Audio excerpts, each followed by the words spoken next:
উদাহরণ কি দেব? জর্ডনের মাটিতে একটা বড় ঝিল আছে, ঝিলে পানি আছে, পানিগুলো মোবিলের মতো কালো, মোবিলের মতো কালো। এই 100 বছরের কাহিনী এটা নয়, আল্লাহর নবীর গত হয়ে যাওয়ার মোটামুটি 1200-1400 বছর আগেকার। ওইখান থেকে শুরু করে আজ পর্যন্ত সেই ঝিলের পানি মোবিলের মতো কালো। কোন পশু পাখি পান করে না, একটা মাছ নেই। ওখানকার লোকেরা ওইখানকার পানিগুলোকে নিয়ে সেচ দিবে জমিতে, সেচও দেয় না। তাহলে এত অযোগ্য পানি আবার এই জর্ডনের মাটিতে আছে, এত বড় এলাকা ঘিরে। এটাকে যদি কেউ দেখে প্রশ্ন করবে না, ভাই এর পানিগুলো কালো কেন? একে পান করে না কেন? 2, একে সেচের কাজে ব্যবহার করে না কেন? 3, পশু পাখি কুকুর শিয়াল এসে পানিগুলোকে কেন পান করে না? এই প্রশ্নগুলো যদি জিজ্ঞেস হয়, তাহলে আপনি যে চোখে দেখলেন তাতে আপনার জ্ঞান অবশ্যই বেড়ে যাবে। যখন এর সম্বন্ধে কথা আপনি শুনে নেবেন, তখন তো কি দিয়ে আমি করব? তখন মুখকে বলে, মুখ কি বলবে? কোরআন পড়, কোরআন পড়লাম, বুঝতে পারলাম না সেটা আলাদা কথা, কিন্তু কোরআন বলবে তখন মুখকে নাড়ান। আল্লাহ তাআলা কোরআনে বলছেন, জাআলনা আলিহা সাফিলাহা, ওইখানকার মানুষগুলোকে আল্লাহর ফেরেশতারা তাদের গ্রাম, তাদের বাড়ি, তাদের জমি জিরাত, তাদের গরু বাছুর, আসবাবপত্র সমেত মাটির তলা থেকে খুঁড়ে উপরে উঠিয়ে নিয়েছিলেন। নিয়ে যাওয়ার পরে উপর দিকে নিয়ে গিয়ে আবার ওই মাটিটাকে এইরকম করে উপুর করে দিলেন। দেওয়ার পরে যেখান থেকে উঠিয়েছিলেন সেই জায়গাতেই জোর করে ফেলে দেওয়া হলো। যেমনি ফেলে দেওয়া হলো, মানুষগুলো সব গায়রত হয়ে গেল, একটাও বাঁচলো না, জায়গাটা খাল হয়ে গেল। আর খালের উপরে আবার পানি জমে গেল, সেই পানিগুলোই আজ মোবিলের মতো কালো। এরা কারা? এরা কারা? এরা হচ্ছে লূত নবীর সম্প্রদায়। চরিত্র কি ছিল? এরা নারীদের প্রয়োজন কম বোধ করত, এরা পুরুষে পুরুষের সমমৈথুন করত। এটা হলো এমন একটা চলন, যেই চলনটা আপনি কোন জানোয়ারের ভেতরে দেখতে পাবেন না, সেই চরিত্রটা তারা ধারণ করেছিল। নবী লূত বলেছিলেন বারবার, এটা থেকে সাবধান হও, আল্লাহ তাআলা তোমাদের উপরে নারাজ হয়ে যাবে। বুড়ো আঙুল দেখিয়েছিল। তাহলে দুর্গতিটা কি? চোখে দেখলেন তো জ্ঞান বেড়ে গেল। অনেক উদাহরণ আছে, আমি ওদিকে যাব না, আমরা আসল পয়েন্টের দিকে আমি যাচ্ছি। আপনাদের আমাদের সবাইকে আল্লাহ তাআলা চোখ দিয়েছেন, চোখ দিয়ে কিছু দেখেন, কি দেখবো মাওলানা? কি দেখবেন? চোখটা আল্লাহ তাআলা দিয়েছেন আল্লাহকে চেনার জন্যই, তাছাড়া অন্য কোনো কাজ নেই। আল্লাহকে চিনবেন বলেই চোখটা দান। কি চিনবো? আপনি বলছেন আমাকে কি দেখবো? দেখবেন তো একটা তো দেখেন, ওয়ালাকাদ যায়্যানা সামা দুনিয়া বিমাসাবিহা ওয়াজআলনাহা রুজুমান লিশায়াতিন। রাতের বেলায় যখন আকাশ পরিষ্কার থাকবে, মাঝে মাঝে নিজের বাড়ির ছাদে ঘুমাবেন উপর দিকে মুখ করে, মাঝে মাঝে নিজের আঙনাতে শুয়ে যাবেন চাটাই পেড়ে, তাকাবেন আসমানের দিকে, তাতে কি দেখতে পাবেন? নিহারিকা দেখতে পাবেন, সাদা মেঘমালা লম্বা হয়ে এখান থেকে শুরু করে বাংলাদেশ পর্যন্ত চলে গেছে। এর নাম কি? বলছে নিহারিকা। আবার কোন দিন দেখতে পাবেন অনেক অনেক অগণিত অসংখ্য নক্ষত্র সামনে ফুটে আছে, তার ভেতরে মাঝে মাঝে দেখতে পাবেন একটা করে তারা একবার এই দিকে দৌড় লাগালো, গিয়ে নিভিয়ে গেল। আবার একটা তারা উত্তর দিকে দৌড় লাগালো, দৌড়াতে দৌড়াতে কিছু দূর যাওয়ার পরে সেও আবার নিভিয়ে গেল। কেন হয়? কি জন্য হয়? কে করাই? এই কথাগুলো আপনি যদি নিজে আবিষ্কার করতে না পারবেন, কোনো না কোনো আলেমের কাছে গিয়ে এই তথ্যটাকে জানবেন, তাহলে আপনার জ্ঞান বাড়বে। আর জ্ঞান যেদিন বাড়বে সেদিন আপনার আল্লাহর সঙ্গে সম্পর্কটা বড্ড গাঢ় হবে, সেদিন আপনি বড় দরের ঈমানদার হবেন। বাংলা কোরআন পড়ে সূরা মুলকে আল্লাহ তাআলা লিখে রেখেছেন, আমি আসমানকে সাজিয়েছি এইভাবে, আর এইভাবে যে তারাগুলো পালাচ্ছে। কেন পালাচ্ছে? আপনাদের চোখটা আল্লাহ তাআলা এমনি দিলেন খালি লোকমা গুনবেন বলে? আর শুধু তরকারির সাইজ দেখবেন, ভাজা আছে না লবণ কম আছে, না ঝোল আছে না ঝোল নেই, অনেক কিছু কাজ আছে এই চোখে। এই জন্য রব্বুল আলামিন এত বড় নিয়ামত আপনাকে দান করেছেন। আপনি নিজে আক্কেল করুন। এইবার এখন শীত কেন? আচ্ছা, চৈত্র মাসের শীতগুলো যায় কোথায়? এরা এই দেশ থেকে পালিয়ে যায়। আবার আপনি জিজ্ঞেস করুন, আল্লাহ তুমি যে পাহাড়টাকে এরকম করে বানিয়েছো, পাহাড়টা ক্ষয় হয় না কেন? আপনি আবার জিজ্ঞেস করুন আল্লাহ রাব্বুল আলামিনের কাছে, নিজের নফসকে দিয়ে জিজ্ঞাসাটা করেন, আয় আল্লাহ 6 মাস উত্তর মেরুতে রাত আর 6 মাস দক্ষিণ মেরুতে দিন, আবার 6 মাস দক্ষিণ মেরুতে হবে অন্ধকার আর 6 মাস হবে উত্তর মেরুতে আবার আলো। এই ধরনের সিস্টেম গুলা আল্লাহ তুমি কিভাবে করলে, কেন করলে, কি লাভ আছে, কি জন্য করেছিলে, তার জন্য করেছিলে? এই কথাগুলো যদি আপনি জানতে যান, তাহলে জানতে গেলে আপনাকে চোখ দিয়ে দেখতে হবে আর মুখ দিয়ে পড়ে পড়ে পড়ে পড়ে আপনাকে শিখতে হবে। এই জন্য রব্বুল আলামিন দুটো জিনিস আপনাকে দিয়েছেন। বর্তমানে আমরা মুসলমানেরা দুটো জিনিসকে কাজে লাগাই না, ওয়াকেজো।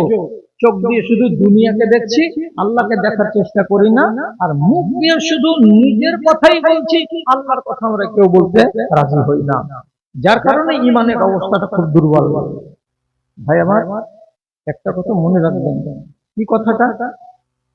ঈমান পেয়েছেন যারা যারা, তারা সবচাইতে বড় সম্পত্তি আল্লাহর কাছ থেকে ভাগ পেয়েছেন। কেন? রাসূলুল্লাহ বলছেন, রাসূলুল্লাহর একবারে সহিহ হাদিস, হাদিসটা পড়ছি তার আগে আপনাকে বলছি, পৃথিবীতে মোট কত মানুষ আছে এখন জানেন? 865 কোটি। ভারতে কতটি আছে জানেন? 136 কোটি। চীনে আছে সব থেকে বেশি, 154 কোটি। অন্যান্য দেশকে মিলিয়ে তারপরে সবকে এক জায়গাতে করবেন তো হয়ে যাবে কত? 865 কোটি। এই অঙ্কগুলো এক একটা 19-20 হয়ে যেতে পারে নতুন নতুন পরিসংখ্যানে, ওটা কোনো হাদিস কোরআনের কথা নয়। বাকি থাকলো কথা, সারা পৃথিবীতে যে এতগুলো মানুষ আছে এর ভেতরে মুসলমান কয়টা জানা আছে? 865 কোটি মানুষের ভেতরে মুসলমান হচ্ছে 135 বা 134 কোটি। 5 ভাগের 1 ভাগ থেকেও খানিকটা কম, এটি মুসলমান। এবার আপনাকে বলছি, ভালো করে চিন্তা করে কথাটা বলবেন আর বুঝবেন। নবীজি বলছেন, ইন্নাল্লাহা ইউতিল মালা লিমান ইউহিব্বুহু ওয়া লিমান লা ইউহিব্বুহু। আল্লাহ রাব্বুল আলামিন দুনিয়াতে যাকে ভালোবাসেন তাকেও এবং যাকে ভালোবাসেন না তাকেও ধন সম্পদ, টাকা পয়সা, গাড়ি বাড়ি, জমি জায়গা দান করেন। কি বুঝলেন? আমার যদি ধন থাকে তাহলে আমি কি খুব বুক ফুলিয়ে বলবো যে আল্লাহ আমাকে ভালোবাসেন বলে, আল্লাহ আমাকে ভালোবাসে বলে আমাকে এত গাড়ি বাড়ি জমি জায়গা দিয়েছেন? না। ধনী হয়েছেন বলে এটা ভাববেন না যে আমি আল্লাহর খুব পেয়ারা বান্দা, হরগিজ নয়। কেন? নবীজি কি বলছেন? একটা মুশরিককে পর্যন্ত আমি মাল দিই, আমি ধন দিই, আমি টাকা দিই, আমি পয়সা দিই, আমি গাড়ি বাড়ি দিই। মুশরিকও মাল পায়, ধন পায়, একটা মুমিনও ধন পায়, মাল পায়। তাহলে ধন দিয়ে নিজেকে প্রমাণ করতে চেষ্টা করবেন না যে আমি আল্লাহর পেয়ারা। যদি ধনের কারণে আল্লাহর পেয়ারা আমি হতাম, তাহলে আমাদের ভারতবর্ষে যত বড় বড় মুফতি গুলো ধনীগুলো আছে, যেমন আদানি আছে, তারপরে আর অন্যান্য কোম্পানিগুলো আছে, এরাই সব আল্লাহর খাঁটি বান্দা আর বড় বান্দা হতো। কিন্তু না, তাহলে বড় কারা? নবী বলছেন, ওয়ালাকিন্নাল ঈমানা ইউতিহি মান ইউহিব্বুহু। তবে আল্লাহ রাব্বুল আলামিন যেই মানুষটাকে ভালোবাসেন, যে মানুষটাকে পছন্দ করেন, সেই মানুষটাকে কেবলমাত্র ঈমান দান করেন, আর যাকে ভালোবাসেন না তাকে ঈমান দান করেন না। সোজা অঙ্ক দাঁড়ালো কি? 135 কোটি মুসলমানকে আল্লাহ তাআলা ভালোবাসেন, এই জন্য তারা ঈমানের সম্পদ পেয়েছে। আর বাদ বাকি যতটি লোক আছে আল্লাহর দুনিয়ায়, এরা আল্লাহ এদেরকে পছন্দ করেন নাই, যার কারণে এরা ঈমান পায় নাই, এরা ঈমানের সম্পদ থেকে বঞ্চিত হয়ে আছে। এদের জন্য দুনিয়াতে মজা যা আছে তা করে নাও, বাকি আখিরাত তোমাদের জন্য নেই। এখন আপনি বলুন, রাসূলুল্লাহর হাদিসকে যদি বিশ্বাস করেন তাহলে আপনি নিজেকে খুশনসিব ভাগ্যবান মনে করেন না করেন না? বলছে হ্যাঁ, আমি নিজেকে ভাগ্যবান মনে করি, যেহেতু আমি একজন ঈমানদার। এইবার হলো প্রশ্ন, ঈমানের অবস্থাটা কি এটা দেখান একবার। আপনার ঈমানের হালাতটা কি আপনি নিজে দেখেন, আর আমাকেও একবার দেখতে দেন। পৃথিবীতে কোন ধর্মের তবলিগ হয় না? সব ধর্মের হয়। হিন্দু ধর্মের তবলিগ হয়। কি তবলিগ হয়? মন্দিরের পাশ দিয়ে যেতে গেলে মাথাটাকে নিচু করে এরকম করে দিবে একবার।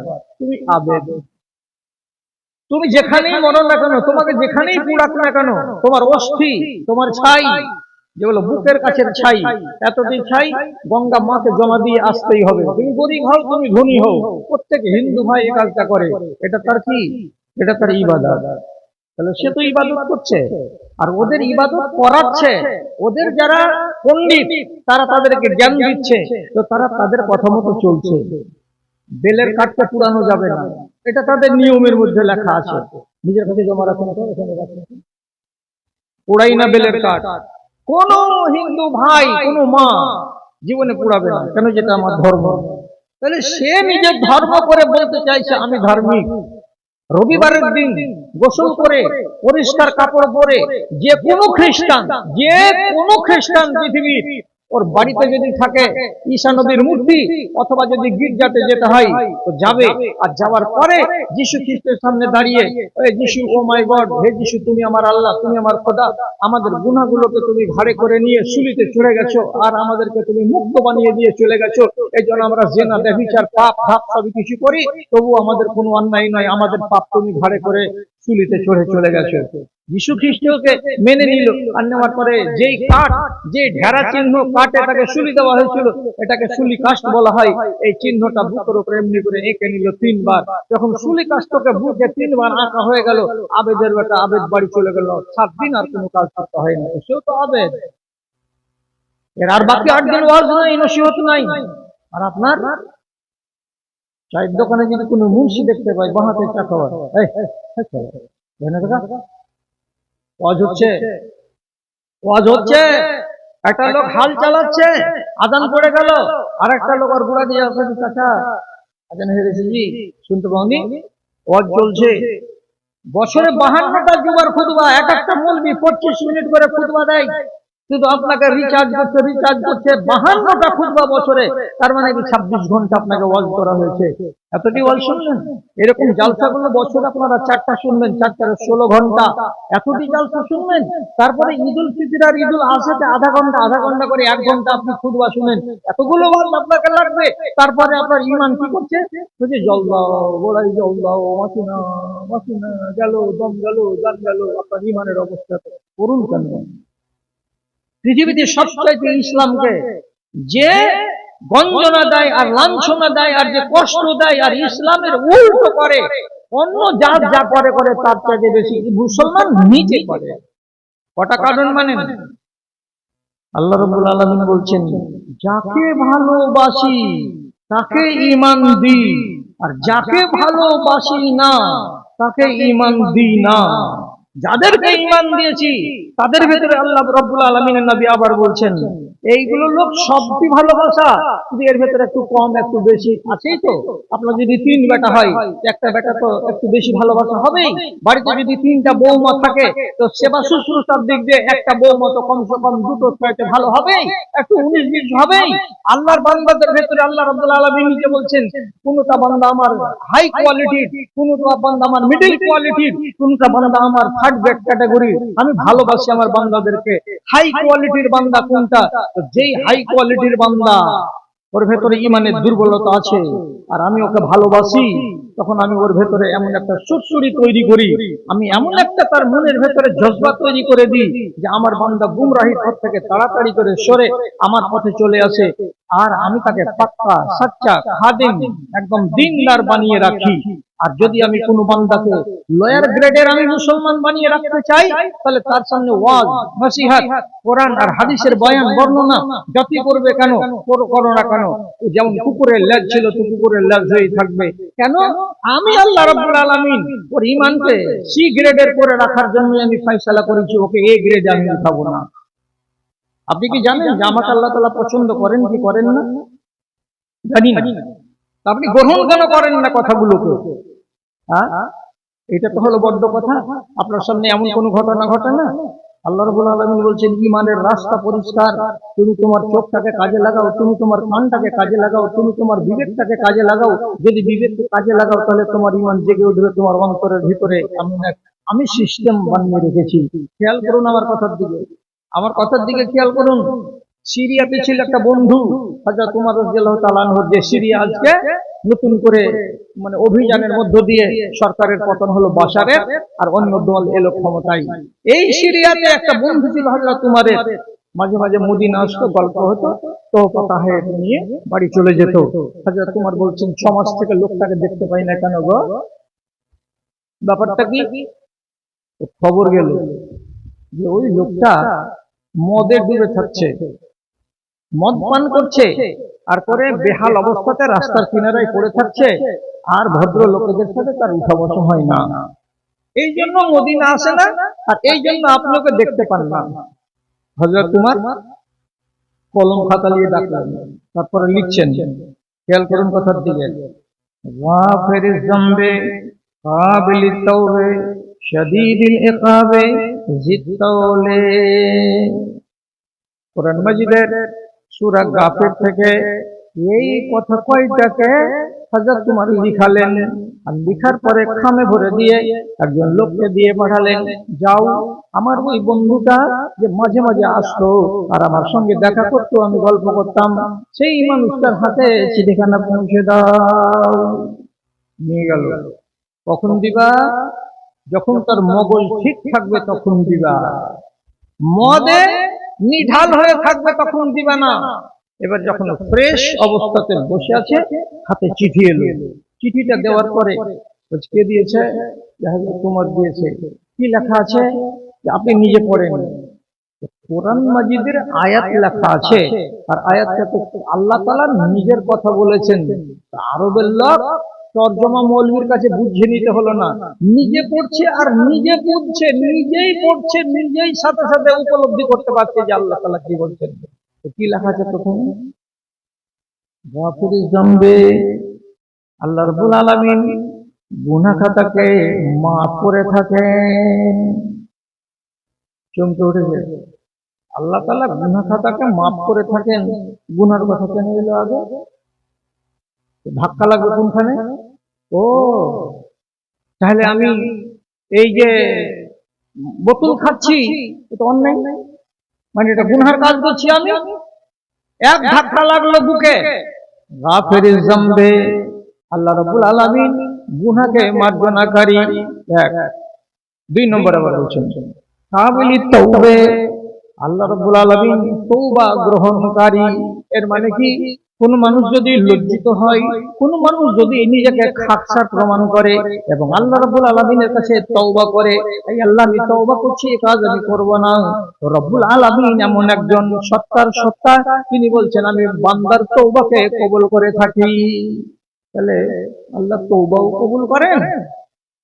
তারপরে ফের আবার বলছে শাদীদিল ইকাবে, তুমি যদি গুনাহ করো, মাপ না চাও, তওবা না করো, তাহলে আল্লাহ তাআলা নিজে বলছেন কঠিন আযাব দিতে পারি, আমার কাছে ক্ষমতা আছে, আমি দুনিয়াতেও আযাব দিতে পারি, আমি আখিরাতেও আযাব দিতে পারি।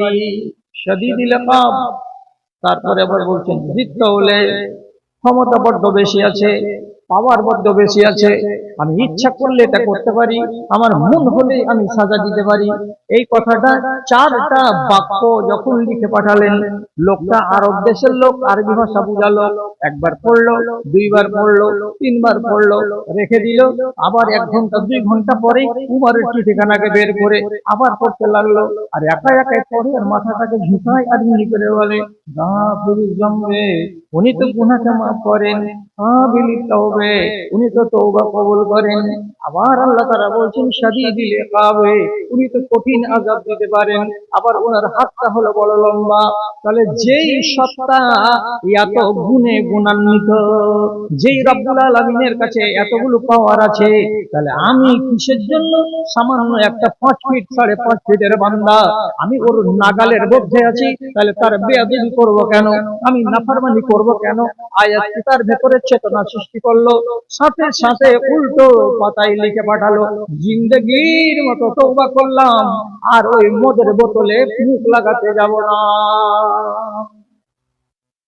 জাগবার জন্য একটা সুযোগ মিলে গেল।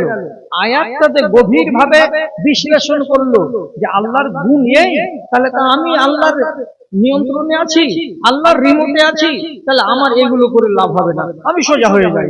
তাহলে রব্বুল আলামিন ওকে সোজা পথ দিয়ে দিলেন।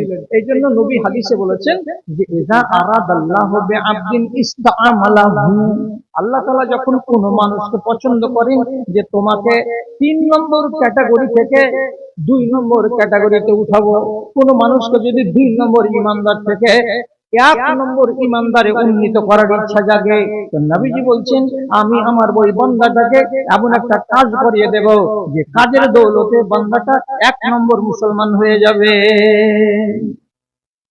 কি কাজ করাবে? আমাকে দিয়ে কি কাজ করাবে? কি কাজ করবে? অনেক ঘটনা আছে, অনেক কথা আছে।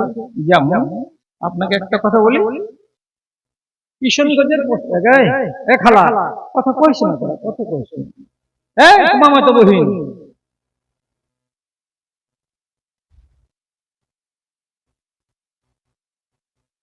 আপনাকে কিশোরগঞ্জ গেছি, জালসাতে বলছি একটা কথা আমাদের দেশে প্রচলিত আছে না, সব নামকে করা যায়, কিন্তু পায়ে পড়া যায়, করা যায় না। কথাটা শুনতে খারাপ লাগছে, কিন্তু বাস্তব হলো এটাই। আমি ওয়াজে বলছি, এটা কথা সেদিন বলিনি আমি, কিন্তু আমি ওয়াজে বলছি, তুমি যদি পেয়ারা মনেও মসজিদে যাও আর জোহরের নামাজ 4 রাকাত পড়ো, তো তুমি কি খেয়াল করেছো যে তুমি আল্লাহর কাছে কয়বার মাফ চেয়েছো? হয়তো 9 বার বেশি। মাফ কখন চেয়েছি? আরে উজবুক, বুঝতে পারো না আরবি, নামাজ পড়েছো জোহরের 4 রাকাত, 5 বার আল্লাহর কাছে মাফ চেয়েছো, হ্যাঁ আমার খেয়ালি হয় না, কারণ বুঝতে তো পারি না, আমি তো ধরতে পারি না। ধর, আমি তোকে ধরাচ্ছি। কি আল্লাহ তুমি আমাকে মাফ করো, এর আরবি হলো আল্লাহুম্মা মাগফিরলি। কথাটা বুঝতে পারলেন ভাই? কটা এর আরবিটা কি? আল্লাহুম্মা মাগফিরলি, আল্লাহ তুমি আমাকে মাফ দাও। এইবার লোকটাকে বললাম, সবাইকে বললাম 5 বার তুমি বলছো একবার নামাজে। কখনো কখনো মহিলা সিজদা থেকে মৌলভী সাহেব যখন বলবে, উঠবে আল্লাহু আকবার, হাঁটু পাড়া দিয়ে বসে থাকবে, তখন তোমাকে একটা দোয়া বলতে হয়। কি দোয়া বলতে হয়? আল্লাহুম্মা মাগফিরলি ওয়ারহামনি ওয়াহদিনি ওয়াফিনি ওয়ারযুকনি। তাহলে গোড়াতে কি বললাম? আল্লাহুম্মা মাগফিরলি, আল্লাহ তুমি আমাকে মাফ দাও। 4 রাকাত নামাজে কয়বার হবে? কয়বার হবে? 4 বার। আরেকবার কোথায় হবে? আত্তাহিয়াত পড়লাম, তারপরে আল্লাহুম্মা সাল্লি আলা দুরূদ পড়লাম, তারপর আল্লাহুম্মা ইন্নী যালামতু নাফসি যুলমান কাসীরান ওয়া লা ইয়াগফিরুয যুনুবা ইল্লা আনতা, তারপরে কি? ফাগফিরলি মাগফিরাতাম মিন ইনদিকা। এই শব্দটার মানে হলো কি? আল্লাহ তুমি আমাকে মাফ দাও। কয়বার বলি? হয় 5 বার। কি পায়ে পড়া? একটা নামাজে দাঁড়িয়ে 5 বার আল্লাহ মাফ দাও, 5 বার আল্লাহ মাফ দাও করলি, আল্লাহ তাআলার নাম কি জানিস? তোর মতন জমশেদ নয়, আল্লাহ রাব্বুল আলামিনের নাম হলো গফুরুর রহিম। তুই জাহিল, তুই মূর্খ, তোর ভেতরে চেতনা ছিল না, অথচ তুই বেখেয়ালে 5 বার আল্লাহকে বলেছিস আল্লাহ মাফ দাও। আল্লাহ রাব্বুল আলামিন তোকে মাফ করে দিয়ে বসে আছে, তোর খবর আছে? কি বলছে? আজি তোর তাহলে লাগা কথা কইলে আজ থাকা তো জি ভরে বলবো আমি। তাহলে বাকি নামাজগুলো তো বলি, তোর মগজ খুলছে? জোহরের আগে কয় রাকাত পড়েছিল? 4 রাকাত। 4 রাকাতে তুমি তো আবার পড়েছো 4 বার করে। হ্যাঁ পড়েছি তো। আল্লাহু আকবার।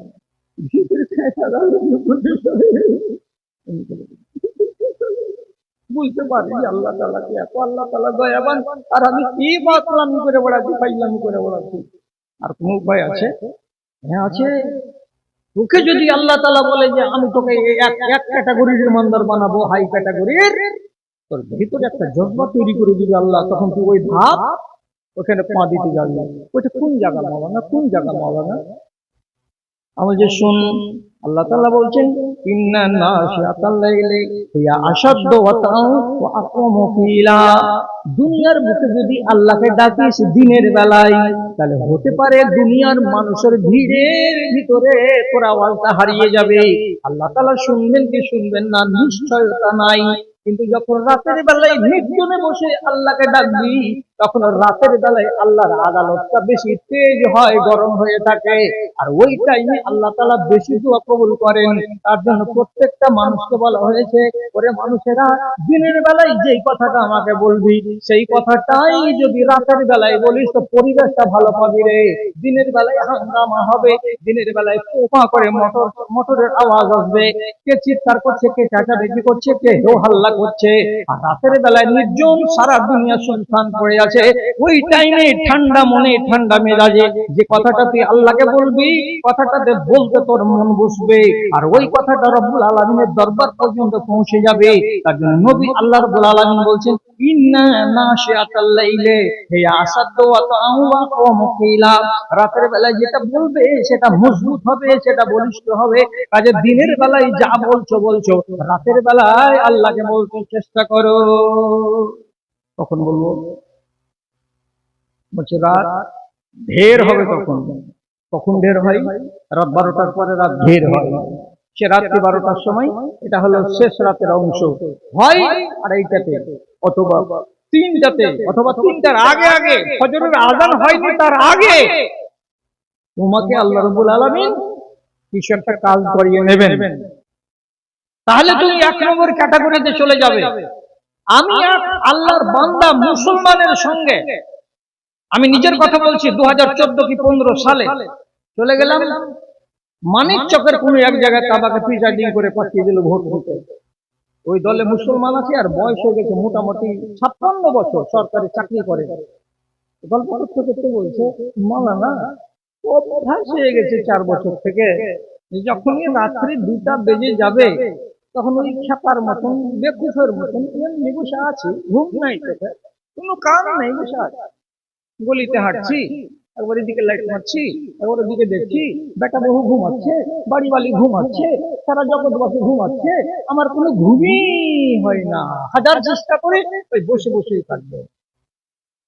আমি ওকে তখন হঠাৎ করে বলছি, আল্লাহ রাব্বুল আলামিন আপনার কাছে একটা কাজ দিবেন, এই জন্য একটা সিস্টেম চালু করেছেন, তো কাজটা দিচ্ছেন না কেন করে? আমার কাছে কাজ নেবেন আল্লাহ মানে কি দিবেন আমার কাছে কাজ? আমি বলছি কাজটা কি জানেন? রব্বুল আলামিন রাত 3টার সময় আপনার চোখ থেকে ঘুমটাকে নামিয়ে দিচ্ছেন। এর মানে কি? বান্দারে বসে বসে জেগে জেগে সময় নষ্ট না করে আমার সাথে সম্পর্ক লাগাও। আমি আপনার সঙ্গে কেমন করে সম্পর্ক লাগাবো মালিক? তো নবীজি বলছেন এবং আল্লাহ তাআলা নিজেও বলছেন, রাতের বেলায় আমার সঙ্গে সম্পর্ক লাগাতে গেলে তোমাকে একটা নামাজ পড়তে হবে। এই নামাজটার নাম হলো তাহাজ্জুদের নামাজ। বসে বসে সময় কেটে যাবে, নামাজ পড়তে গেলেও সময় কেটে যাবে। আল্লাহ ঘুম ভেঙে দিচ্ছেন, তো নামাজ কেন আরম্ভ করছেন না? আপনি জেগে জেগে বসে না থেকে আপনি খানিকটা নামাজগুলো পড়ে নেন, আর আপনার এই হাত দুখানাকে গুনাহগার হাতকে তুলে আল্লাহ রাব্বুল আলামিনকে শেষ রাতের বেলায় যেটাই বলবেন ওই কথাটাই আল্লাহ তাআলা কবুল করবেন, নিশ্চয় করবেন, নিশ্চয় করবেন। নবীজি বলছেন 3টা কাজ করো, জান্নাতের টিকিট হাতে করো। 3টা কাজ করো, জান্নাতের টিকিট হাতে করো। কি? আফসুস সালাম, সালাম বাড়িয়ে দাও। ওয়াতাম, ফকিরকে খানা খেতে দাও। সাল্লু বিল্লাইলি ওয়ান নাসু নিয়াম। আর দুনিয়ার মানুষেরা ঘুমাবে, তখন রাতের বেলায় নির্জনে নামাজ আদায় করো। উদখুলুল জান্নাতা বিসালাম, আল্লাহর জান্নাতে চলে যাও। যখন আল্লাহর জান্নাতে যাবে, তখন ফেরেশতারা তোমাকে ঝাঁকে ঝাঁকে বলবে সালাম সালাম সালাম, অভিবাদন করবে আর বলবে সালাম সালাম। 3 কাজ। কখন? যখন দুনিয়ার লোক শুয়ে থাকবে তখন। তা আপনার যে টাইমটা জেগে যাওয়ার, সেই টাইমটা তো দুনিয়ার লোকের ঘুমিয়ে থাকার। আপনি বুঝতে পারেন না যে আল্লাহ তাআলা আপনাকে চাইছেন? এমনি করে চুলকাছে, খচখচ কাছে দাড়ি গেল চুলকাছে।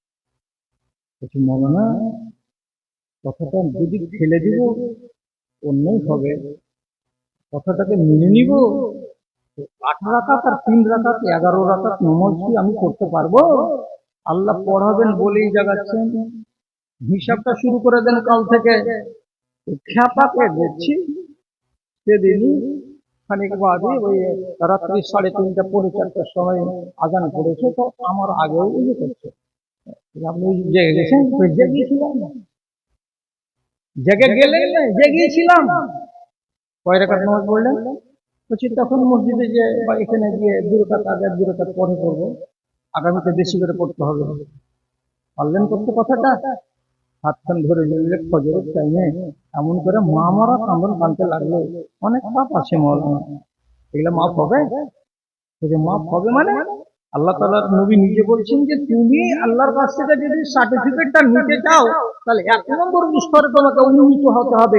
আর উন্নীত হতে গেলে তোমার চোখের সামনে কোনো একটা এমন আসবে সিস্টেম, যেটা আল্লাহ তাআলা তোমাকে দিয়ে করাবে, আর করার পরে তুমি 1 নম্বর মুমিন হয়ে বসবে। সিস্টেমটা চলে এসেছে একটা তোমার সামনে, তুমি শুরু করে দিও বাড়ি যাওয়ার পরে। সূর্য যখন নামিবে পাটে, আধার আসবে ছেয়ে। সূর্য যখন নামিবে পাটে, আধার আসবে ছেয়ে। বিশ্ব জগৎ অহরে ঘুমাবে, তুমি থাকবে চেয়ে, শুধু তুমি থাকবে চেয়ে। এমন আধারে নির্জনে বসে একবার তারে হাঁকো, ডাকো তারে ডাকো। মনের কালি মুছে ফেলে দিয়ে নয়ন পাতায় আঁকো, ডাকো তারে ডাকো। কেন এই নামাজটার এত সোয়াব? এদিকে আসতে হবে আমাকে, আমার মূল বিষয়টা নেই। এত কেন সোয়াব আল্লাহ তাআলা দিলেন? বলছে এই নামাজটা পড়তে গেলে প্রথমে উযু করতে হয়। উযু করার পরে মুসাল্লা পর্যন্ত যে আসবে, বাথরুমের দিক থেকে 1 পা 2 পা করে করে তাড়াহুড়া করতে হবে না। ওইখান থেকে 1 পা 2 পা করে আসবে, আর সূরা আলে ইমরানের শেষটার রুকুটা আস্তে আস্তে আস্তে আস্তে করে পড়বে। পড়তে পড়তে পড়তে পড়তে উপর দিকে মুখ করে, কিন্তু নিচু দিকে মুখ করে নয়, আসমানের দিকে মুখ করে পড়বে। পড়তে পড়তে ওই রুকুটা শেষ হয়ে গেল পড়া। যদি কারো মুখস্থ না থাকে তো না থাক, ওটা বাদ। তারপরে বলতে হবে, খেয়াল করুন কথার দিকে। সুবহানাল্লাহ 10 বার, আলহামদুলিল্লাহ 10 বার, আস্তাগফিরুল্লাহ 10 বার, সুবহানাল্লাহি ওয়া বিহামদিহি 10 বার, আল্লাহুম্মা ইন্না আউযু বিকা মিন যিকরিদ দুনিয়া ওয়া যিকরি ইয়াউমিল কিয়ামা 10 বার। 10 বার 10 বার 10 বার করে 6টা বাক্যকে যখন আমার পড়া হয়ে যাবে, তখন আমি নামাজে দাঁড়াবো। নামাজটা আমি মন দিয়ে পড়বো। এবার আপনি বলেন তো, একটা মানুষ যদি আল্লাহর দরবারে দাঁড়াবার আগে মুসাল্লাতে পা রাখেনি, তার আগেই যদি ওই গভীর রাত্রিতে আল্লাহকে বলে আল্লাহ মাফ দাও, একবার বলবি রে বান্দা, এই না 2 বার বললো, 2 বার নয়, এটা বলবে 10 বার। আস্তাগফিরুল্লাহ আস্তাগফিরুল্লাহ। কয়বার বললাম? তো 10 বার বললাম। 10 বার যদি কোনো বান্দা রাতের বেলায় নির্জনে আল্লাহ রাব্বুল আলামিনের সামনে দাঁড়িয়ে বলতে পারে মাফ দাও মাফ দাও, আল্লাহ রাব্বুল আলামিন বলছেন, বান্দারে তোর কাজ হলো পাপ করা, আর আমার কাজ হলো মাফ করা। কি পাপ কর, আমি মাফ করবো। তাহলে আপনাকে এই জন্য এই নামাজটাতে এত গুরুত্ব দিয়েছেন। সিস্টেম আছে, আপনি যতই চেহারা হয়ে থাকেন, যদি আল্লাহ তাআলার মনে জেগে যায় একে সোজা করব। হঠাৎ 65 বছর বয়সে আর দাড়ি কমাবেন, দাড়ি বড় বড় রেখে দিল, নামাজ পড়তো না, নামাজ ধরে নিল, পরেশগার হয়ে গেল, দিনদার হয়ে গেল। কেন হলো? আল্লাহ তাআলা বলেন, নবীজি বলছেন, ইস্তামালাহু হাত্তা ইয়ামুতা সলিহান। আল্লাহ তাআলা ওকে এমন একটা কাজ করাবেন, যে কাজটা করতে করতে লোকটা মরবে। তো মরবে তো কেমন হয়ে? সলিহ হয়ে মরবে, দিনদার হয়ে মরবে, মুমিন হয়ে মরবে। এই ক্যাটাগরির মুমিন হয়ে কবরে যাবে। আপনার সামনে কোনো নজির ভাসেনি? না ভাসেনি। একটা সাহাবীর কথা বলছি, কান দিয়ে শুনুন। নিজের 2 চাচাকে আর ভাতিজাকে বদরের যুদ্ধে ধরা পড়েছিল, টাকা দিয়ে ছুটিয়ে নিতে হবে মক্কা থেকে মদিনা। তো মক্কা থেকে মদিনা এসেছে, নামটা হলো জুবাইর, সাহাবীর নাম হলো জুবাইর ইবনে মুতাইম। আসার পরে মুগরবের ঠিক টাইম, এই টাইমে রাসূলুল্লাহর সঙ্গে কথা হবে না, উনি ওযু করে মসজিদের দিকে চলে যাবেন। সুতরাং এখন আর কথা বলতে পাওয়া যাবে না। তো নিজে নিজে তখন সাহাবীদেরকে ডেকে বলছেন, আচ্ছা ভাই, আমি যদি আপনাদের মসজিদের ভেতরে নামাজ পড়াগুলো একটু কান দিয়ে শুনি, মারবেন নাকি? শোনা যাবে? ভিতরে যাব না, ভিতরে যাব না, আমি বাইরে থাকবো।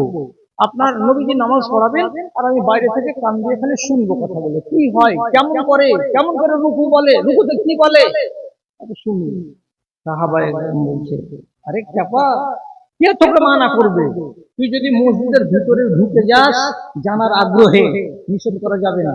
তুই ঢুকবি না তো জানালার পাশে এসে দাঁড়া, আর দাঁড়িয়ে তুই শুন নবীজি কি বলছেন। আল্লাহ রাসূল সূরা ফাতিহা পড়লেন মাগরিবের নামাজ। সূরা ফাতিহাটাকে পড়ার পরে তখন বলছেন, সূরা শুরু করছেন, ইন্না আযাবা রাব্বিকা লাওয়াকি, কি করবেন? তোমার রবের আযাব অবশ্যই নাযিল হবে।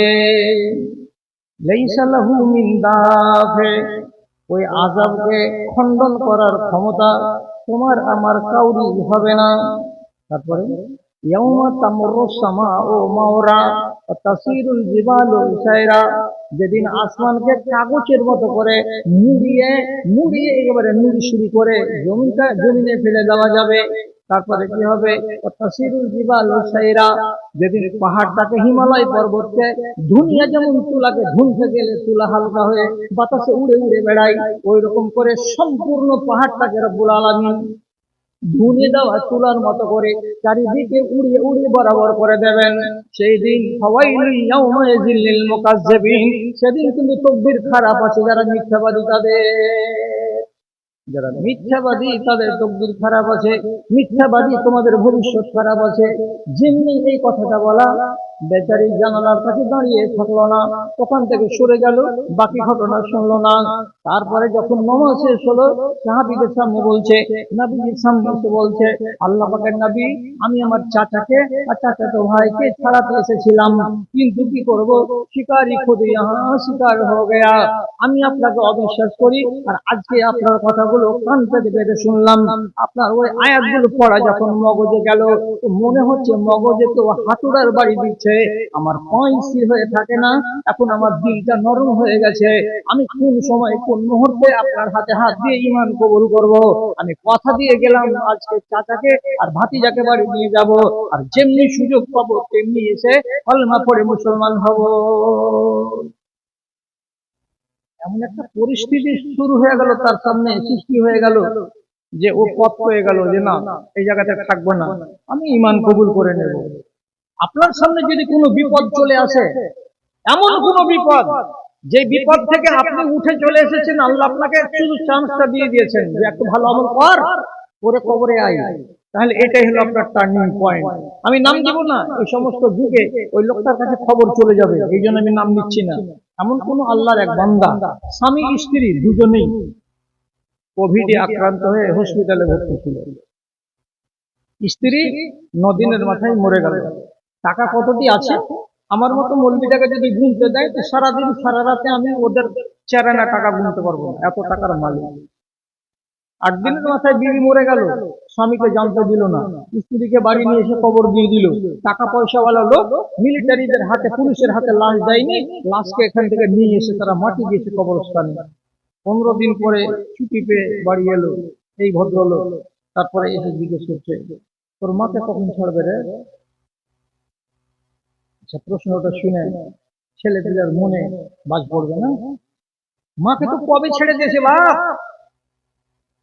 ছেলেটা যেমনি বলেছে, এই ভাইটা যেমনি বলেছে, আরে তোর মাকে কবে ছাড়বে রে, বাপের সামনে বসে বসে কুকুরে কুকুরে কাঁদছে। বড় বেটি এমবিবিএস এর ফার্স্ট ইয়ারে পড়ছে, ও কাঁদছে, কুকুরে কুকুরে কাঁদছে। আরে তোরা কাঁদছিস কেন রে? বলছে, বাজান, যে হসপিটালে তুমি ছিলে 3 তলায়, ওই হসপিটালের গ্রাউন্ড ফ্লোরে ছিল মা। মাকে 7 দিন আগে হসপিটাল ওলা ছেড়ে দিয়েছে। আচ্ছা, বুঝতে পারিনি, তোর মাকে ছেড়ে দিয়েছে তো কাঁদছিস কেন? ওই যে হসপিটাল ওলা ছেড়ে দিয়েছে, আর আল্লাহ রাব্বুল আলামিন ডেকে নিয়েছে মাকে, ওইখানে মৃত্যু অবস্থায় নিয়ে এসে মাটি দেওয়া হয়েছে। তুমি ওখান থেকে জীবিত এসেছো। এবার চিন্তা করো তো বাজান, দুটোই মানুষ একই বাড়ির, দুটোই মানুষ একই বিছানার, তোমরা দুজন একসঙ্গে ঘুমাতে গেলে তোমরা কোভিড হয়ে কোথায় তো পূর্ণিয়ার হসপিটালে, ওখান থেকে মা এলো না, তুমি চলে এলে, মা চলে গেল কবরে, তুমি দুনিয়া থেকে গেলে, তাহলে তোমার নফসের গ্যারেন্টি কতখানি আছে? আল্লাহ রাব্বুল আলামিন তোমাকে ছেড়ে দিলেন কেন? এই জন্য ছেড়েছেন যে বাকি যে কটা দিন বাঁচবে তুমি নিজেকে শুধরে নাও, একটা দিনদার হয়ে হাই কোয়ালিটির ইমানদার হও, হওয়ার পরে কবরে যাও। আল্লাহ তাআলা এইটুকু সময় দিয়েছেন তোমাকে ভাববার জন্য। বেটির সামনে চোখের পানি ঝরিয়ে ঝরিয়ে ঝরিয়ে বেচারি কাঁদলো আর কেঁদে কেঁদে বলছে, মারে ঠিক বলেছিস, আর আল্লাহ তাআলার সাথে বেয়াদবি করবো না। পয়সার কি গরম আছে? পয়সার যদি গরম থাকতো তোর মা মরবে কেন? আল্লাহ যে আমাকে নিল না, ছেড়ে দিল। আল্লাহ তো নিয়ে নিত, তোর মাকে নিয়েছিল সপ্তম দিনে, আমাকে নিয়ে নিত অষ্টম দিনে, না নিয়ে আমি 16 দিনের মাথায় ছুটি পেয়ে গেলাম। তাহলে নিশ্চয়ই আল্লাহ তাআলা আমার মঙ্গল চাইছেন। প্রত্যেক মানুষের জীবনে একটা টার্নিং পয়েন্ট আছে, ওই টার্নিং পয়েন্টে তার মগজ ঘুরে তারপরে সে সোজা হয়ে যায়। আর মনে অনেক মানুষ আবার সোজা হয় না। জানেন, একটা লোক ইতিহাসে প্রসিদ্ধ, তার নাম হলো ফজল ইবনে আয়াজ। এই লোকটার বাড়ি হলো খোরাসানে। সেই খোরাসানি লোক লুটতারাজি করত, রাস্তাকে ঘিরে নিয়ে ছিনতাই করত। সে ছিল সেই যুগের ডন। টাকা পয়সার অভাব ছিল না। তিরমিজিতে হাদিস আছে, ইন্নাহু লা ইয়াতাওয়াররাউ মিন যামবিন ইল্লা ফাআলাহু। কোন একটা গুনাহকে দেখে দিল কাঁপতো না, কতল দেখে মন কাঁপতো না, কোন মানুষকে চড় মেরে দিতে তার মন কাঁপতো না, কোন মানুষের ধনকে দিনের বেলায় লুটে নিতে মন কাঁপতো না, মানুষকে ঠাকিয়ে দিতে তার মন কাঁপতো না। এমনই শক্ত মনের মানুষটা ছিল। যে কোনো পাপ সে জীবনে করেছে। এত বড় পাপী, তার একটা ভালোবাসা ছিল। রাতের বেলায় ভালোবাসা মহিলার কাছে যাচ্ছে, সিঁড়ি বেয়ে বেয়ে বেয়ে বেয়ে উপর তলাতে যাবে, ওইখানে তার প্রাণ প্রেয়সী আছে, তার সাথে শারীরিক সম্পর্ক কায়েম করবে, এই জন্য যাচ্ছে। তো যাওয়ার কালে সিঁড়ি বেয়ে বেয়ে যে উঠছে, তো সিঁড়ির 2 নম্বর স্তরে এসে একটা ছোট জানালা দিয়ে পার্শ্বকার কামরাতে দেখছে একটা মোমবাতি জ্বলছে। সেটা আদি যুগের কথা। মোমবাতিটার পাশে একটা রেহেলের উপরে কোরআন রাখা আছে, আর একটা 70-75 বছর বয়সের দাড়ি পাকা চুল পাকা মানুষ করে মাথাটাকে নিচু করে দিয়ে একটা কোরআন পড়ছে। তো কোরআনের কোনটা আয়াত পড়ছে? যে পড়ছে সেও আরবি জানে, যে শুনছে তার মানে ফুজাইল, এ হলো ডাকাত, সেও কিন্তু আরবি জানে। কোরআনের আয়াতটা পড়ছে, ওই ভদ্রলোক কোনার ভেতরে, ও জানে না যে আমার তেলাওয়াত বাইরে চলে যাচ্ছে, কেউ শুনতে পাচ্ছে। কি আয়াতটা পড়ছিল? তখন বুড়া মানুষটা তেলাওয়াত করে বলছে, আলাম ইয়ানি লিল্লাযিনা আমানু আন তাখশা কুলুবুহুম লিযিকরিল্লাহি ওয়া মা নাযালা মিনাল হক। এখনো কি তোমাদের সামনে সময় আসেনি যে আল্লাহ তাআলা আসমান থেকে যে বিধান বহি নাযিল করেছিলেন, সেই বিধান বহিটাকে পড়বে, আর পড়ার পরে নিজের মনের ভেতরে একটু তাকওয়া তৈরি করবে, একটু পরহেজগারি তৈরি করবে। এখনো কি তোমাদের দিল আল্লাহর ভয়ে একটুখানি নরম হবে, এমন কি সময় তোমাদের আসেনি? আয়াতটা তর্জমা হলো, সময় কি হয়নি? তোমাদের টাইম হয়নি? পড়ছে তো নিজে জানালা দিয়ে শুনতে গিয়ে ওই ছোট বুলবুলি দিয়ে আওয়াজটা কানে চলে এলো। এই ডাকাত নিজের জায়গাতে স্থির দাঁড়িয়ে, কি শুনলো আল্লাহ, আল্লাহ নিয়ে এনে টাইম হয়নি। আমি তাশা কুলুবুহুম লিযিকরিল্লাহ, আল্লাহর কথাগুলোকে শুনতে গেলে নিজের অন্তরের ভেতরে একটু খাসিয়াত, ভয় সৃষ্টি হবে, এমন প্রাণটা কি আসেনি? আমার বয়স কত? আমার বয়স কত? আচ্ছা আচ্ছা, আমার বয়স 45 বছর, তাহলে তো আমার টাইম চলে যাচ্ছে। তো আমি আল্লাহ হয়ে নিজেকে একটুখানি ভয় কেন করি না? আমি কতকাল এরকম করে চলবো? একটা আয়াত কেউ করছিল, চলে আসলো পানি, ওর ঘটনার সঙ্গে মিলে গেল যে আমি একটা এমন বিদ্রোহী মানুষ, আমি একজন এমন নাফরমান দাজ্জাল মানুষ, যে আমার মতো মানুষ তার গায়ে ফিট হয়ে যাচ্ছে আয়াতটা, যে কতদিন আর সময় নিবি। সিঁড়ি বেয়ে আর উপর ছাদে গেল না, এখান থেকে এক পা দুপা করে নিচে নামতে নামতে নামতে নামতে বাড়ি আসছে। বাড়ি যে আসছে, তো 2 চোখের কোনা দিয়ে পানিগুলো নেমে নেমে নেমে নেমে এইগুলো পর্যন্ত চলে এসেছে। আল্লাহ আচ্ছা, কেন কি শুনলাম মালিক, জীবনে কোরআন পড়ি না তো মর্ম বুঝি না।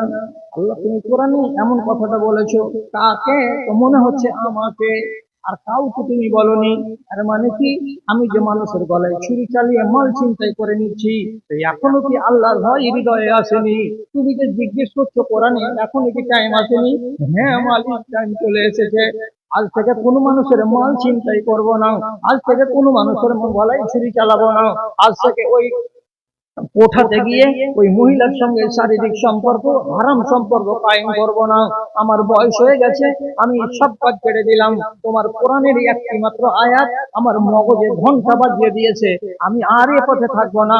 তওবা করে নিলেন, নেওয়ার পরে বয়স্ক মানুষ, 35 বছর 38 বছর বয়সের মানুষ, সবকে ছেড়ে দিয়ে তওবা করে নেওয়ার পরে মক্কা চলে গেলেন। আরবি পড়তে শুরু করলেন, ওস্তাদের কাছে বসতে শুরু করলেন। পড়তে পড়তে পড়তে পড়তে শেষ পর্যন্ত বড় মাওলানা হয়ে গেলেন। বড় মাওলানা হয়ে যাওয়ার পরে হাজার হাজার ছাত্র, হাজার হাজার ছাত্র দুনিয়াতে ছড়ালেন। তারপরে তাকে হারাম শরীফের ইমাম বানিয়ে দেওয়া হলো। ইমামতি করতে করতে আল্লাহর এই বান্দা কবরে চলে গেলেন। কালকে কি ছিল? কালকে ছিল ডাকাত, আজ কি হয়ে গেল? খানা খাবার ইমাম। ইমামতি করতে করতে কবরে যাচ্ছে। কেন এমন হলো? কে পাল্টালো? টার্নিং পয়েন্ট কোনটা? তো বলছি আয়াতটা। তো আপনার জীবনে এমন একটা ভাইটাল সময় চলে আসবে, কোনো না কোনো একটা দিন আপনাদের মগজের তালা খুলে যাবে। জানেন, যখন মক্কা বিজয় হলো, মক্কা বিজয়ের দিন রাসূলুল্লাহ 12টা লোকের নাম লিখলেন কাগজে, আর 12টা লোকের নামের ভিতরে 8টা পুরুষ লোক আর 4টা মহিলা। 12 জন লোকের নাম লিখে কাবার দেয়ালে লটকিয়ে দিলেন, আর দেওয়ার পরে বললেন, ও লোকেরা, এই 12 জন লোকের ভেতরে যাকে পাও, যেখানে পাও কচু কাটা করে দাও, এর রক্তের দাম নেই, মূল্যহীন ঘোষণা করা হয়েছে। রক্তকে মূল্যহীন, দাম নেই রক্তের, কাটো, যেখানে বাবা কাটো। অন্য অন্য বর্ণনাতে এসেছে, ওরা যদি কাবার চাদরকে ধরে বসে থাকে তবুও পিটো, তবুও ওকে মারো। কত ভয় হলো মানুষের জানে। একটা জোয়ান ছেলে ছিল ওই লিস্টের ভিতরে, তার নাম হলো ইকরামা, আবু জাহালের বেটা। আর শিখবেন তো, ইকরামা আবু জাহালের বেটা, যে মারদুদ পাকা মুশরিক, নবীজির জবানাতে আল্লাহ রাসূলের সাথে বেহুরমতি করেছিল আর মারা গেছিল আবার বদরের যুদ্ধে। এরই বেটা হলো ইকরামা বিন আবু জাহাল। জান বাঁচাবার তাগিদে বাড়ি ছেড়ে পালিয়ে গেল এমন দেশে। ইয়ামান পালাতে গেলে লোহিত সাগর পার করতে হবে। লোহিত সাগর জায়গায় জায়গায় কম চওড়া হয়ে গঙ্গা নদীর সমান হয়ে যাচ্ছে। গঙ্গা নদীতে এপারে উঠেছে আর ওই পারে যাবে, আর যাওয়ার পরে চলে যাবে এমন দেশে। যখন নদীতে উঠে নৌকাতে বসেছে, 15 মিনিট পরে তুফান শুরু হয়ে গেল। এত তুফান যে নৌকা এমনি করে আর এমনি করে এমনি করে। যখন ওই রকম খেলাতে পড়ে যায় কিনা, তখন লোক বলে, আল্লাহ বাঁচালো, আর আসবো না, এ কাজে যাবো না, আল্লাহ কি আর আর জীবনে কোনোদিন নৌকাতে চড়বো না। আল্লাহ এইরকম করে খুব আল্লাহ তাআলাকে সাক্ষী করে যে না, আর করবো না, আর করবো না, আর করবো না। যখন তুফান শুরু হয়েছে, তো নৌকাতে যতগুলো যাত্রী ছিল সব তখন আল্লাহকে ডাকতে শুরু করেছে। ওদের আল্লাহর নাম কি আর ডাকছে কেমন করে, খেয়াল করুন কথার দিকে। কি বলছে? ও হবল, ও লহবল, ও লাত, ও মানাত, ও ইয়াগুস। যার বাড়িতে ইয়াগুস খোদা পূজনীয়, তারা ইয়াগুসের নাম ধরে ডাকছে, ভগবান ইয়াগুস বাঁচাও, বিপদে পড়ে গেছি। যার বাড়িতে লাত দেবী আছে, ও লাত দেবীর ভক্ত, অমনি করে বলছে লাত বাঁচাও, লাত বাঁচাও, লাত বাঁচাও। কারো বাড়িতে মানাত দেবী আছে, ও ওর পূজা করে, ও তখন বলছে মানাত বাঁচাও, মানাত বাঁচাও, মানাত বাঁচাও। ওই টাইমে ইকরামা বিন আবি জাহাল বলছে, আমি তো মক্কার লোক, আমাদের কাবার পাশে তো 360টা মাবুদ আছে, আমি সবগুলো মাবুদকে বিশ্বাস করি, তাহলে তোমাদের সাথে একসাথে আমরা বলি, ও হবল, ও হবল, হবল বাঁচাও, হবল বাঁচাও। নাবিক যেতেছিল, নাবিক তখন বলছে, ও কষ্ট ভাইরা, এগুলা খোদা এই তুফানে বাঁচাতে পারবে না। যদি তুফান থেকে কেউ বাঁচাই, তো যেটা আসমানে আল্লাহ আছে ওই আল্লাহকে ডাকো। আরবের মুশরিকরা আসমানের আল্লাহকে বিশ্বাস করত, একদম কোরআনের কথা, লাইন সালতাহুম মান খালাকাস সামাওয়াতি ওয়াল আরদা লা ইয়াকুলুনাল্লাহ। ওরা সবাই জানে আসমানের মালিক আল্লাহ, ওরা সবাই জানে আসমানের উপরে একটা মাবুদ আছে, তাকে আল্লাহ বলা হয়, কিন্তু এরা হলো মুশরিক জাত। এরা এই সমস্ত নকল খোদাগুলোর পূজা করত, তার জন্য এদেরকে মুশরিক বলা হয়। তখন নাবিক বলছে, ও ভাইরা, তোমরা এই দুনিয়ার খোদাগুলোকে ডেকে আজকে নাজাত পাবে না। যদি নাজাত পাওয়ার ইচ্ছা থাকে তাহলে পরে তোমরা এক আল্লাহকে ডাকো, আল্লাহ যদি নাজাত দেয় তো বাঁচবে, না তো নৌকা রসার তলে ডুবে যাবে, সবাই গায়রত হবে। তখন এরা সবাই বলছে, তাহলে আল্লাহকে ডাক, আল্লাহ বাঁচাও, আল্লাহ বাঁচাও, আল্লাহ বাঁচাও। খেলার নাম বাবা। এখন আল্লাহকে ধরেছে। এখন আল্লাহ তাআলা এই ঘটনাটাকে সাক্ষী করে কোরআন মাজিদে একটা আয়াত নাযিল করে বলছেন, কুল মান ইউনাজ্জিকুম মিন যুলুমাতিল বাহরি ওয়াল বাহরি।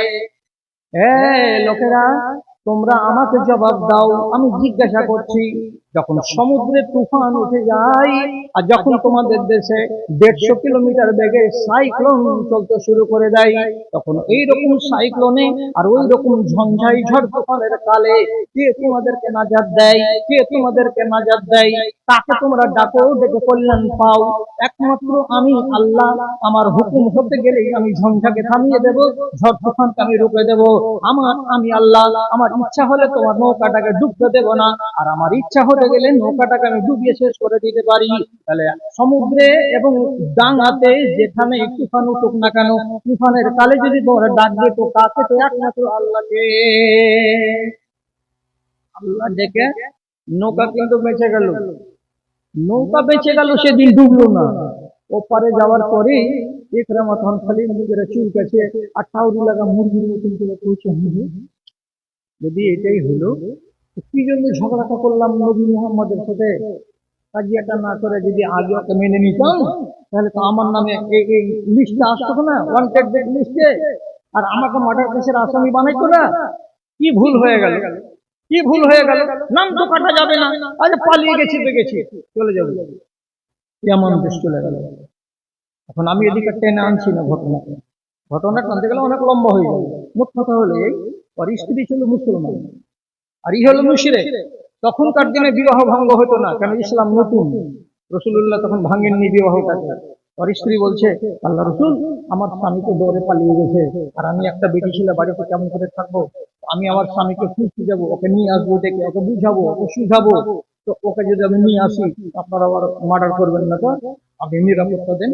রাসূলুল্লাহ বলছে, যা, তোর স্বামীকে নিরাপত্তা দিলাম, যেহেতু তুই একটা মহিলা মুসলিম, তোর খাতিরে তোমার স্বামীকে নিরাপত্তা দান করলাম, ওকে মার্ডার করা হবে না, যাও। এবার গেল মেয়ে ছেলেটি 1 মাস খোঁজাখুঁজি করার পরে ইকরামা বিন আবি জাহালকে ধরে নিয়ে আসলো মদিনায়।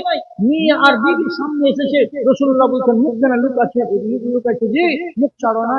মুখ ছেড়ে তারপরে বলছে, আল্লাহ রাসূল, বিগত দিনে যা কাজ করেছি মুখ ছেড়ে কথা বলবার মতো নয়। নবীজি বলছেন, আগেকার গুনাহ মাফ, যদি ইসলাম কবুল করে নাও একটাও তোমার পাপ লেখা যাবে না। তুমি কবুল করবে ইসলাম? সঙ্গে সঙ্গে নবীজির হাতে হাত দিয়ে ঈমান কবুল করে নিচ্ছে। এবার তাকে জিজ্ঞেস করা হলো, তুমি যে আমার সাথে ঈমানে বন্ধনে একত্রিত হয়ে গেলে, তো 1 বছর আগে কেন হলে না? 6 মাস আগে কেন হলে না? জবাব কি এলো? আমার চোখটা খুলেছে কোথায়? সমুদ্রের সফরে। যদি সমুদ্রের সফর না করতাম তো আমার বিবেকের দরজা খুলতো না। সেই দিন আমি যখন বেঁচে গেলাম আল্লাহর নাম নিয়ে, লাতের নাম নিতে মানা করলো, উজ্জার নাম নিতে মানা করলো, তো ঠিক আমি নাজাত পেয়ে গেছি। তখন আমি শুনতে পেলাম কোরআনের আয়াত, কুল মান ইউনাজ্জিকুম মিন যুলমাতিল বাররি ওয়াল বাহরি। সেদিন আমার ইয়াকিন হয়ে গেল মনের ভেতরে, আয় আল্লাহ রাব্বুল আলামিন, তোমাকে না ধরে আর তোমাকে না মেনে আর দূরে থাকবো না। যেমন করে হোক মদিনা যাব, রাসূলুল্লাহকে মানবো, তাহলেই আমার সব কল্যাণ হবে। টার্নিং পয়েন্ট কোথায় তৈরি হলো? সমুদ্রে। আপনার কবে হবে? আপনার কবে হবে? যদি আপনার 3টা বাচ্চা থাকে, 2টা বেটি থাকে আর 1টা বেটা থাকে, যদি বেটা থাকে আল্লাহ রাব্বুল আলামিন মেরে দেয়, আপনি কি বলবেন? আপনি কি বলবেন? বলবেন যে আল্লাহ তাআলার চোখ নেই, নাউজুবিল্লাহ। একটা বেটি গালা নিয়ে নিত, বেটাটাকে কেন নিল? এই, ওটা কথা বলার নয়। তোর জমিতে যে ভুট্টা লাগানো আছে, ভালো ভালো গাছ সবই আছে, তার ভিতরে একটা মোটা কড়া গাছটা, ওটাতে রুই লেগে গেছে, অন্যান্য বেলা তো রুই লাগেনি, কি বলবি? রুই তো চোখ ছিল না যে মোটা গাছটাতে লাগবে না। রব্বুল আলামিনের মশিয়াত, যখন যেটা চাইবেন সেটাই হবে আর সেটাই তিনি করবেন। সুতরাং কে আগে বললো কে পাছে বললো এর ব্যাপারে এতরাজ করা যাবে না, আপত্তি তোলা যাবে না। কত মানুষের হয় কি, ছেলে পেলে মরে গেলে ওর ভিতরে পরিবর্তন আছে।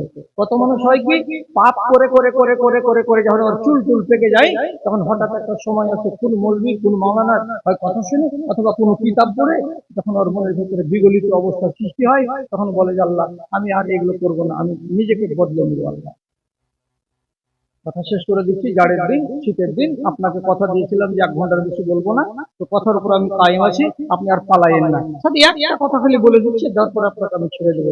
এরা রুখতে পারবে না আমাকে, কেন যে জালসার খবর আছে যে 12টাতে শেষ হবে, কিন্তু কারণবশত 12টায় শেষ করা যায়নি, একটুখানি টাইমটা বেড়ে গেছে, বেড়েছে তো বেড়েছে, এই ছেড়ে দিলাম আপনাকে। সেটা কথা হলো এই, তুফাইল বলে একটা লোক ছিল বনি ইসরাইলদের ভিতরে। তুফাইল কেমন লোক? যে কোনো পাপ করেছে নিজের জীবনে, পয়সার গরম। যদি কোনো মানুষের কাছে পয়সা বেশি হয়ে যায়, তাহলে মানুষের চরিত্র হলো একাধিক নারীর কাছে গমন করা। কথা ঠিক বললাম না বেঠিক বললাম বাড়ি গিয়ে ভাববেন। কোন মানুষের যদি পয়সা বেড়ে যায়, তাহলে তার প্রথম খাসলত হবে কি, একাধিক নারীর কাছে গমন করা। এখানে যায় ওখানে যায়, এই নারীকে ধরে ওই নারীকে ধরে, সংস্পর্শে আসে। একদিন এক মহিলাকে ওর চোখের সামনে ভালো লেগে গেল, তো মহিলা বলছে আমারও তখন দরকার ছিল পেটের জ্বালা, কিছুর দানা পাবো, কিছু দানা নিব। তো এ আমাকে যে ভালোবেসে নিয়েছে, ওর চোখে যে আমি পড়ে গেছি এটা আমি জানি না, কিন্তু জানি যে সচ্ছল মানুষ, ধনী মানুষ। আমি এই লোকটাকে বললাম আমার কিছু প্রয়োজন ছিল ভাই, আমাকে যদি 1-2 মাসের জন্য 3 কেজি 4 কেজি আটা দিতে, আমার অত একটা মাস 20টা দিন চলে যেত, আমি তোমাকে শোধবোধ করে দেবো। কিফল বলছে যে তোমাকে 5 কেজি আটা কেন, গোটা বস্তা তোমাকে দিয়ে দিব, তুমি আমার কথা শোনো, আমি তোমার কথা শুনবো। কি তোমাকে আমাকে তোমার কথা শুনতে হবে? সরাসরি প্রস্তাব দিয়ে বলছে তোমাকে আমার সঙ্গে শারীরিক সম্পর্ক কায়েম করতে হবে একবার। তুমি যদি নির্জনে আমার সঙ্গে মিলিত হও, তাহলে এতটি দাবি তোমার সব ফ্রিতে দিয়ে দেওয়া যাবে, আমি একবার তোমার কাছে টাকা চাইবো না। নবীজি বলছেন মানুষের কাছে যখন দরিদ্রতা চলে আসে, তখন মানুষটা কুকুরের দিকে হাঁটে। কেন? যখন দরিদ্র হয়ে যাবে মানুষ, তখন ওকে অন্যায় কাজ করতে দেরি লাগবে না। মানে কুকুরের দিকে হাঁটা মানে কি, পেটে ভাত লাগবে, যেমন করে পাই তেমনি করে আমি কামাই করব, তখন মানুষ হারাম কাজ করবে। কত নারী পেটের জ্বালাতে নিজের ইজ্জত বিক্রি করে, আর করছে কিসের জন্য? পেট চালাবো, তার জন্য ইজ্জত বিক্রি করে পেট চালা। এই জন্য রাসূলুল্লাহ দোয়া করতে বলেছেন, বাবারে মাঝে মাঝে তোমরা দোয়া করো, আল্লাহুম্মা নাউযু বিকা মিনাল ফাকরি ওয়াল কুফরি। আয় আল্লাহ, এমন তুমি দিন আমাকে দিও না যে আমি আমল করতে করতে করতে করতে এমন এক পর্যায়ে চলে যাই যে আমি কাফের হয়ে যাব। আল্লাহ ওই দিন আমার জীবনে আনিও না। আর একটা দোয়া আপনাকে করতে হবে কি, আল্লাহুম্মা নাউযু বিকা মিনাল ফাকরি, আল্লাহ তাআলা তুমি আমাকে এমন ফকির করিও না, এমন অভাবী করিও না যে আমাকে টানা 3 দিন 4 দিন 5 দিন 6 দিন আমার পেটে দানা যাবে না, আর অনাহারে পড়ে থাকবো। যদি আমি ফকির হয়ে যাই, তাহলে আমাকে তখন করতে হবে কি, হাত বাড়াতে হবে। আর আমার ইজ্জতকে বিক্রি করে হতে গেলেও, চুরি করে হতে গেলেও আমার পেট আমাকে চালাতে হবে। আর তখন যদি ওই কাজে যাই, তো আমি কাফের হয়ে যাব। আল্লাহ তুমি আমাকে ফকিরি থেকে বাঁচাও। নবীজি দোয়া করেছেন, করতে বলেছেন আপনাকে। এই মহিলা বলছে যদি তুমি আমার কাছে টাকা না নাও, আর আমাকে আমার শরীরটা দিয়েই যদি এটা আমি মাপ পেয়ে যাই, তাহলে পেটের দায়ে আমি এ কাজ করতে রাজি আছি। ঠিক টাইমে চলে এলো, নির্জন জায়গাতে দুজন একত্রিত হলো। একত্রিত হওয়ার পরে এটা গোপন কথা, আপনি শুধু ইশারা ইঙ্গিতে বুঝে নেন। সেটা কি, যখন শারীরিক সম্পর্ক কায়েম করার জন্য ওই মহিলাকে রাতের অন্ধকারে কোন একটা ফাঁকা জমিনে গিয়ে তাকে শুইয়ে দিয়েছে, তো সেই সময় মহিলা শুধু থরথর থরথর করে কাঁপছে, শুধু কাঁপছে।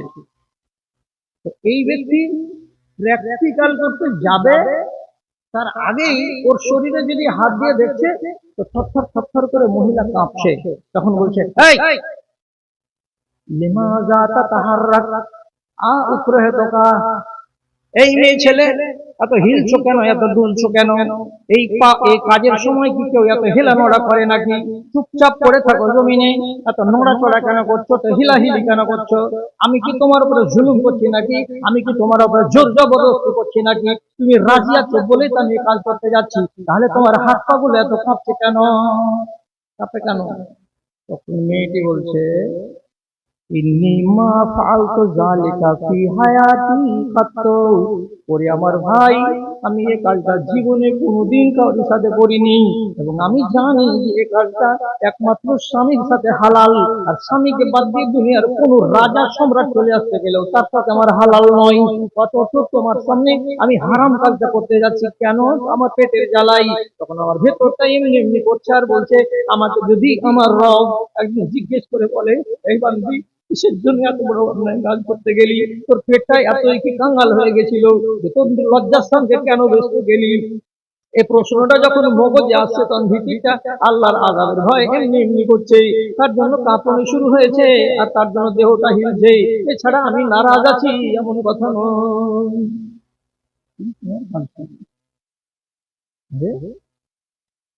তোমার আল্লাহর ভয়ে তোমার শরীর কাঁপছে, আমি তো এর আগে হাজার হাজার এই কাজ করেছি, তো আমার তো শরীর কাঁপে না, তাহলে আমি আল্লাহ রাব্বুল আলামিনকে বলে ভাবতে পারিনি, নির্জন রাতে তোমাকে আমি পেয়েছি বলে তুমি একদিন এসেছো আমার কাছে, আর তাতে তুমি বলছো আল্লাহ যদি আমাকে ধরে আমি কি জবাব দেবো, এই জন্য তোমার শরীর কাঁপছে, আর আমি 10, 20, 30, 40 হাজার বার করে করে দিলাম তো আমার জীবনে কাঁপলো না। আউযুবিল্লাহ, আউযুবিল্লাহ। কাল থেকে গেল, আরম্ভ হলো না, মহিলার শরীরের উপর থেকে সরে গেল, যাওয়ার পরে বলছে তোমাকে যেটু জিনিস দিয়েছিলাম আল্লাহর ওয়াস্তে দিয়ে দিলাম, এবার আমি বাড়ি যাব, বাড়ি যাওয়ার কাল আমি এখান থেকে কান্না করতে করতে যাব, আমার রবকে বলবো এখন রাত, আমি সকাল পর্যন্ত রব তোমাকে ডাকবো, এই রব, একটা মেয়ে যদি একদিন পাপের কাজে এসে এতটুকু কাঁদতে পারে, তা আমি যে আমার জীবনটাকে বিলীন করে দিয়েছি পাপের কাজে, তাহলে আমাকে কতটি কাঁদতে হবে, আল্লাহ আমি কি জোরে জোরে কাঁদবো না আস্তে আস্তে কাঁদবো, আল্লাহ শুধু আমি আওয়াজ করে কাঁদবো না চোখের পানি ঝরিয়ে ঝরিয়ে কাঁদবো, কেমন করে আমি কাঁদবো আমি ভেবে পাই না, কাঁদতে কাঁদতে কাঁদতে কাঁদতে কাঁদতে কাঁদতে আল্লাহ রাব্বুল আলামিনের কাছে তওবা করতে করতে করতে করতে শেষ পর্যন্ত যখন ঘের রাত হয়ে গেল, তো নিঢাল অবস্থাতে বাড়ির দরজায় গেল, বাড়ির দরজাতে গিয়ে ওই রাত্রি বনী ইসরায়েলদের নিয়ম কি ছিল, কোন মানুষ পাপ করতে গেলে আল্লাহ পক্ষ থেকে তার ঘরের দরজাতে লেখা থাকতো তুমি এই জরিমানা দাও, তোমার পাপ মাফ হবে, কেউ চুরি করেছে তার পাপ যেটা মার্জনা হবে সেটা তার দেওয়ালে লেখা থাকতো, আল্লাহর পক্ষ থেকে ওই কাজ করতে গেলে সে মাপ পেয়ে যেত। এবার লোকেরা মনে মনে ভাবছে সকাল হয়ে যাচ্ছে, কিফিল বাইরে কেন আসো না, কিফিল চায়ের দোকানে কেন আসো না, কে খবর দিল যে কিফিল মারা গেছে, তো লোকেরা সবাই বলছে কিফিল মারা গেল তো কি হলো, দুনিয়া চলুক, ওর মতন লোকটা মারা যাওয়া তো কি যায় আর কি আসে, একটা বদ লোক, একটা বদতমিজ লোক, একটা ডাকাত লোক, একটা ব্যভিচারী লোক মরে গেছে তো মরে গেছে, আর লোক এসে বলছে খবরদার ওই লোকটাকে তোমরা আসামি বলিও না, খবরদার ওই লোকটাকে তোমরা ডাকাত বলিও না, যাও আর ঘর দরজাতে যাও, যাওয়ার পরে দেখো যে কি লেখা আছে আল্লাহ পক্ষ থেকে কে লিখে দিয়ে গেছে, সব বনী ইসরাইলদের দরজাতে লেখা থাকতো যে পাপ করতো তার, আজকে তিরমিজির হাদিস প্রমাণ করছে কি আল কিফিলু মাগফুরুল লাহু, আর ঘরের দরজায় চোকাটে লাল করে লেখা আছে কিফিলকে আল্লাহ রাব্বুল আলামিন ক্ষমা করে দিয়েছেন। কাজে দুনিয়ার মানুষেরা তোমরা কলম চালাতে চেষ্টা করিও না, উল্টা পাল্টা মন্তব্য করিও না, কিফিলকে যদি আল্লাহ মাফ করে দেয় তো তোমরা কেন মাটি দেবে না, সমস্ত গ্রামের লোক মিলে জুলে কিফিলকে মাটি দিল, কিফিল কবরে গেল তো জীবনকে দিকদার ছিল কালিমা মুক্ত, কালিমা লিপ্ত জীবন, আর মরবার আগের দিন রাত্রিতে টার্নিং পয়েন্ট ঘুরলো, কোন জায়গাতে একটা মহিলা তাকে ঘুরিয়ে দিল, তার মগজে নাড়া দিল, রাতের বেলায় রব্বুল আলামিনের কাছে কাঁদলো, কেঁদে কেঁদে কেঁদে কেঁদে মাপ চাইলো, পাপ আর করবো না আল্লাহ, আল্লাহ রাব্বুল আলামিন বলছেন বান্দারে তোর কাজ হলো পাপ করা আর আমার কাজ হলো মাফ করা। কবে আসবে আপনার জীবনে, কাজে লাগান। সময়টাকে কাজে লাগান। বয়স হয়ে গেছে, চুল বাড়ি পেকে গেল, কালো কেশ যত সাদা হয়ে গেছে, চামড়া দিয়েছে ঝুলে, শক্ত জিনিস চিবাতে পারো না, সব দাঁত পড়েছে খুলে, দর্পণে এবার আল্লাহকে আপো, তুমি পরকালে পাবে জয়, জীবন দুয়ারে জমেছে খাড়ো, আর এদিক ওদিক নয়, আর এদিক ওদিক নয়। আল্লাহ আপনাদের ভালো করুন। আপনারা যে আমাকে 1 ঘন্টা সময় দিয়ে দিলেন, আপনারা উপরে 1000 বার খুশি, 100 বার করে খুশি, খুশি হবো আর একবার খুশি। প্রত্যেকটা লোক আপনারা, আমি হলাম নেংড়া ঘাটওয়াল, আমি উঠে যেতে পারবো না, আমাকে 10 টাকা করে দেন, 20 টাকা করে দেন, কিন্তু সবাই দেন, আমি অল্প টাকা নিব, খালি 10 টাকা করে। আর আর আর ইমান ঠিক করা, আর একটা ইমান ঠিক করা, যদি কেউ কিতাব নিতে চান তো এই 70 পাতার একটা বই দিচ্ছি, ইমানের শাখা সমূহ, 20টা টাকা দিয়ে 2 কাপ চা, এখানে একখানা বই গেল না। ইমানের শাখা সমূহ, ইমান ঠিক করা বই, 20টা টাকা দিয়ে, টাকা বেশি মনে করে না, বড় মনে করে না। কেউ নাই যে সাদিকুল নাই যে, আচ্ছা এখানে দাও তো গেটের কাছে, কোনো ভাই যদি নিতে চাই, ইমানের শাখা সমূহ, সবাই দাও, 20 টাকা করে দাও, সবাই দাও। তোমার আদেশে দিন চলে যায়, তোমার আদেশের দিন চলে যায়, আলহামদুলিল্লাহ, তোমার আদেশের দিন চলে যায়। 500 টাকা, আলহামদুলিল্লাহ, মাশাআল্লাহ। আমার এক ভাইজান 500 টাকা দিয়েছেন দান, কবুল করো তুমি পাক। সুবহান মিটাদা তানমুরান মান। আবু তাহের মাস্টার 2000 টাকা নগদ, 8000 টাকা বাকি, আলহামদুলিল্লাহ, মাশাআল্লাহ, জাযাকাল্লাহ। রব্বে করিম তোমার বান্দা এত লম্বা চওড়া দান দিয়ে পাঠিয়েছে, আল্লাহ তার দানকে তুমি কবুল করে নাও, যে আশা দিয়েছে মাওলা আশাকে পূরণ করে দাও, আমিন আমিন বলে আমার প্যার আমার আমিন। কে কমিশন?